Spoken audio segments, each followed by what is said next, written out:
আপু, আপনার কাছে ভালোবাসার অর্থ কি? আমার কাছে ভালোবাসার অর্থ প্রতীক্ষা আর মোহ। যেখানটায় আমি জানবো যে আমি তাকে পাবো না, কিন্তু তাকে চাওয়ার এবং পাওয়ার তীব্র যে আকাঙ্ক্ষা, সেটা আমার মাঝে থেকে কখনোই যাবে না। এটাকে আমি আমি ফিল করি এটা এক প্রকার ভালোবাসা।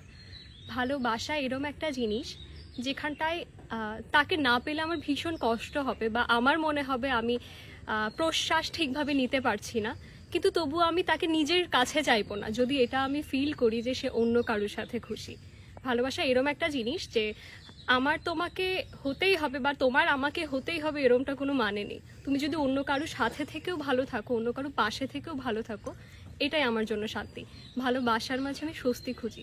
ভালোবাসার মাঝে তাকে আঁকড়ে ধরে বাঁচার বা তাকে আমার করে রাখার আমার কোনো জিদ নেই।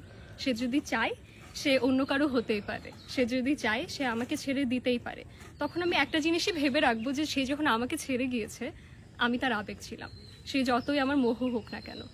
আমার কাছে ভালোবাসা এমন একটা বিষয়, আমি যদি নিজে থেকেও জিনিসটা চাই যে আমি তাকে ভালোবাসি, তাকে আমার দরকার, কিন্তু আমি যদি দেখি যে সে তার ভালো থাকার মানুষ অন্য কেউ বা সে অন্য কাউকে চাই, তবে আমি জিনিসটা থেকে সরে আসাই বেটার মনে করব।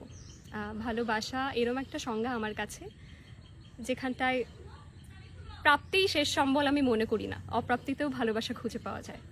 That's it. ভাইয়া, আপনার কাছে ভালোবাসার অর্থ কি? আরে এত বড় বিবরণ শুনে তো আমি আমার মানেই ভুলে গেছি ভালোবাসা। তো আমার কাছে ভালোবাসা শব্দটা আসলে একটা আবদারের মতো, যে আমি তোমাকে ভালোবাসি, মানে দুজন মিলে একসাথে ভালো থাকার একটা আবদার। আর আপু যেগুলো বললো, হ্যাঁ সবই ঠিক আছে, কিন্তু এত বিবরণ দরকার হয় না। জীবনে বাঁচতে গেলে যত অল্প কথায় বাঁচা যায়, অল্প ভেবে বাঁচা যায়, কারণ আমাদের আয়ু কম। আমাদের ভালো থাকতে হবে, হ্যাপি থাকতে হবে। ওই যে পেলাম কি পেলাম না, হলো কি হলো না, ছেড়ে চলে গেল, এত কিছু ভাবার দরকার নাই। বি হ্যাপি, নিজেকে ভালো রাখুন, নিজে ভালো থাকুন, আর তাকেই ভালোবাসুন যে আপনাকে ভালোবাসে। আবদারটা তার কাছে করুন যে রাখতে পারবে। That's it. দারুণ দারুণ হয়েছে।